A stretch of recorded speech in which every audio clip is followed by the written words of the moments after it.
They built a brand identity. They built a Discord with structured roles, staff, and announcements. And they monetized it. Not once, not accidentally, not as a tip jar. A recurring monthly membership with perks, early access, and in-game advantages is not a hobby. It's a business model. Yes, you could tip $8 and get the same perks monthly paying customers. And here's the part that matters. Rockstar's legal terms didn't suddenly appear out of nowhere. They were updated months before Bully Online launched. The rules were public. The restrictions were clear. The consequences were predictable. So when people say they didn't know, or they were blindsided, or they were just modders trying their best. Oh yeah. The final cut for Bully MP, but for Bully Online, thanks to the object spawner, we can do this, and much more. Some of the other stuff that we've added to the map are Easter eggs, beta characters, way more attention to detail, more pictures being brought back, even beta locations have been restored. Directory, and that's it. For anyone interested in following this project and getting access. No. They charged for access. They offered unauthorized perks. They created a Ko-Fi paid tier for a mod built on Rockstar's IP. That's not ignorance. That's a choice. And then there's the influencer factor. Swegta wasn't just a bystander. He was the face of the project's public communication. His videos amplified the hype, legitimized the project, and shaped the community's expectations. But influence cuts both ways. When you become the spokesperson, you also become the lightning rod. And when the project collapses, people expect clarity, not vagueness, not half answers, not disappearing messages. The shutdown video leaned heavily on emotion, personal struggles, and a mysterious legal letter that conveniently couldn't be shown.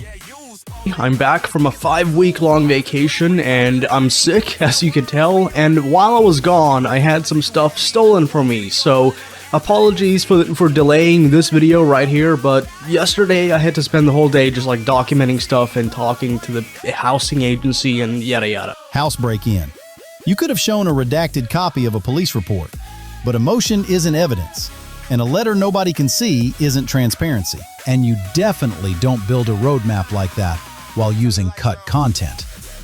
A moderator publicly said they temporarily disabled the Ko-Fi in order to focus pushing it out faster. It wasn't really because of Take-Two. Then replied to a standard user, yeah, a lot of people seemed disappointed with that decision. I wonder fucking why. Cut content? Oh yeah, don't address that. Meanwhile, saying with all the confidence in the world, but we figured that would be the best route. And yet, the community was allowed, even encouraged, to blame Take-Two Interactive, to point fingers at the publisher, to spread the narrative that Take-Two shut the project down. Does that make sense? No, not even slightly. If they themselves removed the page, then why let the community blame Take-Two and your staff fucking well clueless on whose bullshit story is whose? Why let misinformation spread, yet say news outlets are misleading? Why let the narrative shift away from the real issue? Shame people don't have a brain cell to understand that literally the release trailer gave you the biggest red flag. Cut content? Beta content? You're sitting on cut content, monetizing hype, dangling a half-baked AI-looking roadmap like a carrot, and then acting shocked that people were disappointed? What the actual fuck did you think was going to happen? You can't tease exclusive content, open a Ko-Fi, push memberships, and then pretend it's all innocent when the heat shows up. Why let your own staff be so fucking clueless they're contradicting each other every 5 minutes? Why let misinformation spread like wildfire, then turn around and say news outlets are misleading? Oh, the fucking irony. Ironic, I know. You let the narrative drift so far off course, it's practically in another fucking time zone. And then there's the staff. Holy hell, the staff. Blaming people left and right. Getting all arsey in public. Snapping at users like it's a full-time sport. These aren't private DMs. These aren't hidden channels. This is fucking bullshit. Okay? These fucking assholes, these fucking assholes! The fuck is their problem, man? You've got staff members contradicting each other every 5 minutes. One says Kofi was disabled because of Take Two. Another says it was disabled to focus on development. Another says it was temporary. Another says it was permanent. And the rest? They just get pissy with the community for even noticing. Like seriously, you're running a project with thousands of eyes on it, and your staff are out here acting like they're moderating a Minecraft server in 2012. Getting snappy, getting defensive, getting sarcastic, and then blaming the community for being confused. No fucking shit, they're confused. Your team can't even keep their own bullshit story straight. Documenting stuff and talking to the housing agency and yada yada. House break-in. You could have shown a redacted copy of a police report, but emotion isn't evidence, and a letter nobody can see isn't transparency. There's one more piece of the puzzle we need to talk about. A piece that somehow never made it into the shutdown video. A piece that changes everything. The footage they didn't address. Not fan-made content, not recreated content, cut content. Map improvements. Whether that is removed locations or removed assets. Assets that were never meant to be in the final game. And Swegta himself openly talked about returning cut locations. It's not speculation. That's not theory. That's their own words. And here's the issue. Cut content is not free to use. Cut content is not public domain. Cut content is not fan-made. Cut content is copyrighted material that was never released to the public. It is not allowed for commercial purposes. At best, at absolute best, you could argue it's okay for your own personal setup, a private mod, a personal experiment, but never, ever for commercial gain. And this project had a Ko-Fi, a Patreon, a roadmap, a launch plan, and a monetization structure. With everything set up, they knew exactly what they were doing. Proof of intent. And that roadmap wasn't vague. It wasn't a hobby. It wasn't a side project. It laid out features, updates, expansions, and plans. You don't build a roadmap like that unless you're preparing for a commercial release. And you definitely don't build a roadmap like that while using cut content. The moderator contradiction, Ko-Fi and Take Two. Now here's where the story gets even stranger.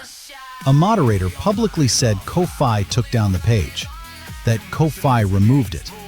And yet the community was allowed, even encouraged, to blame Take Two Interactive, to point fingers at the publisher, to spread the narrative that Take Two shut the project down.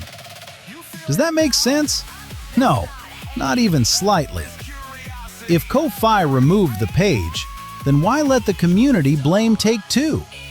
Why let misinformation spread, yet say news outlets are misleading? Why let the narrative shift away from the real issue? The real issue and why it matters. Because the real issue wasn't Ko-Fi. It wasn't just donations. It wasn't Take Two. It wasn't a mysterious letter. The real issue was cut content. Content that wasn't supposed to be in the game. Content that wasn't legal to distribute. Content that absolutely wasn't legal to monetize. And when you combine that with a roadmap, a donation system, and public promotion, the story becomes painfully clear. And that's the pitfall. Not Ko-Fi, not Take Two, not a legal letter, but cut content used in a commercial-leaning project, wrapped in a narrative that never once acknowledged the real reason everything fell apart. And here's the part that really shows how messy this whole situation became.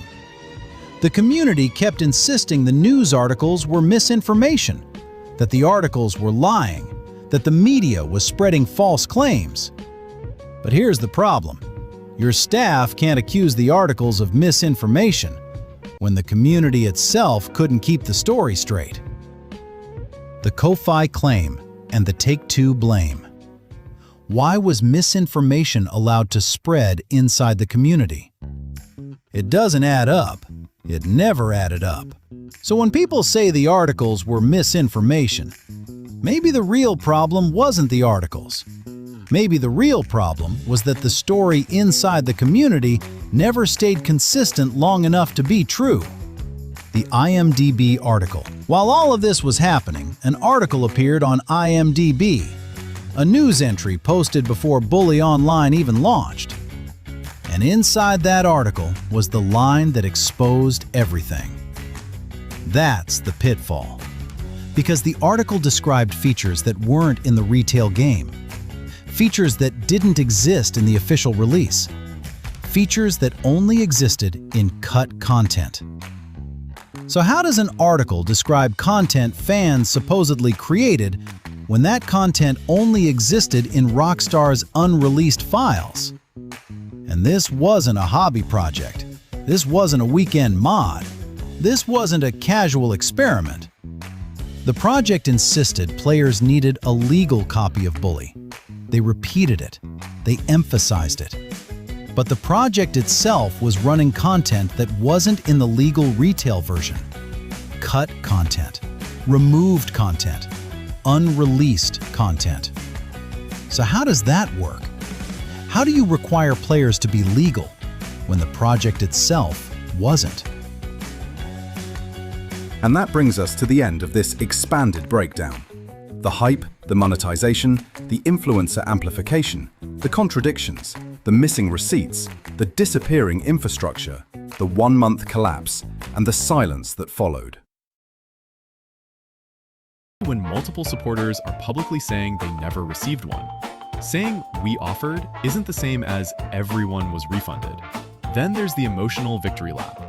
We brought people together, we made smiles, we sparked interest, we revived Bully. I think the most disappointing part about all of this is the fact that despite the fact that we brought all these people together, we had a blast, we created all these fond memories, and there was like a spark happening in the community. There was like a new interest in this IP, Bully. Cool. That part can be true and still not excuse the lack of clarity, shifting narratives, or disappearing announcements. Nostalgia doesn't replace accountability. You also float the Bully like a conspiracy breadcrumb, then immediately back out with, "I can't definitively say." So why bring it up at all? It adds drama without adding information, a recurring theme in this video. The livestream announcement at the end feels like damage control, not openness. Especially when comments are being deleted, announcements quietly disappear, and moderators are left enforcing rules instead of answering basic questions. And let's talk about the audience reaction, because watching people glaze this video like it's gospel is wild.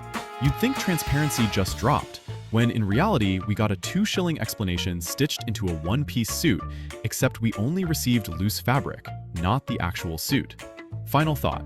If Bully Online truly went as far as it possibly could, then the least that journey deserves is straight answers, not contradictions wrapped in legal disclaimers and vibes.